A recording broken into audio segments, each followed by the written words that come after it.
Long's Peak, named after Colonel Stephen Long, an explorer who first described it in his journal back in the 1820s. It's a popular mountain. In 1979, 7,500 people climbed it. This year, we decided to try, using what's called the Keyhole route, basically a hiking trail to the top. Normally, the Keyhole route up Long's Peak isn't all that difficult. You can make it in tennis shoes. But because of all the snow this year, it's still a technical climb, even in July, so we needed help.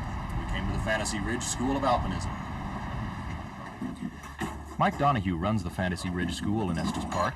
He's considered one of the best guides around. He'll take us to the top, we hope. He starts by fitting us with the climbing gear we'll need. Next, packing up at the trailhead. A report from a man just off the mountain doesn't sound good. Thunder and lightning, and our little book says, stay away from rocks. Which brings up the first safety tip. Keep a close eye on the weather. With a mountain in this kind of condition, a person's got to know what they're doing, or they shouldn't be up here. The storm blew over, and we made our way up the trail, which brings up our second tip. The water looks good enough to drink, but don't. It's not always as fresh as it seems and could give you intestinal diseases. At Timberline now, the weather at the summit looks bad again. Time to whistle a happy tune and hope for the best. And finally, after a 2-hour hike, we reach the campsite at Jim's Grove.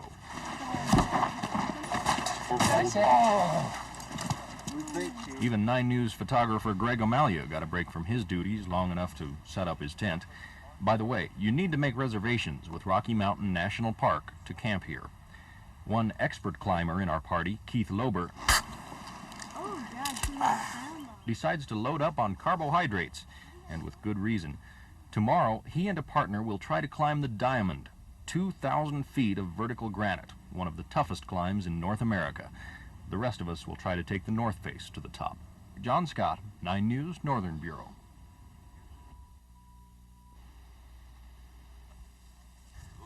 Our second day on Long's Peak.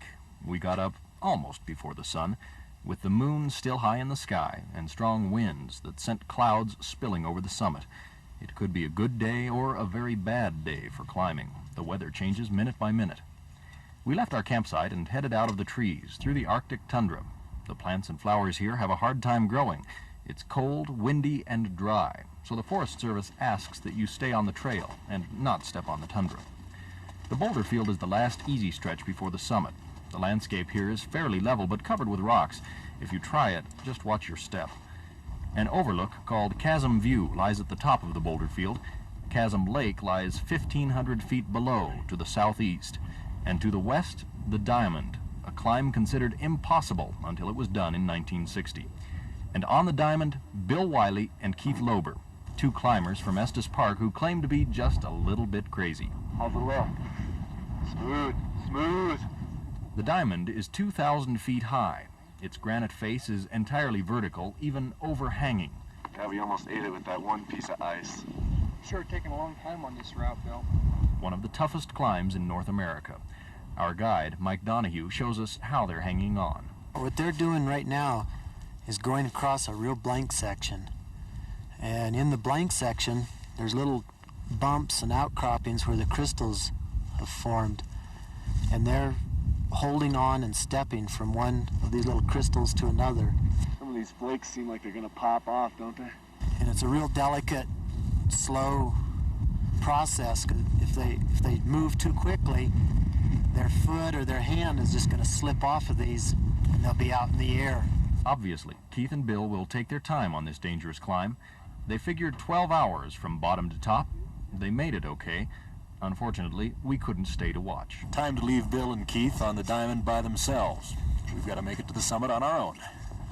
We'll rope up, wear crampons, and carry ice axes. The toughest part of our climb is still ahead. From 13,000 feet up Long's Peak, John Scott, 9 News, Northern Bureau.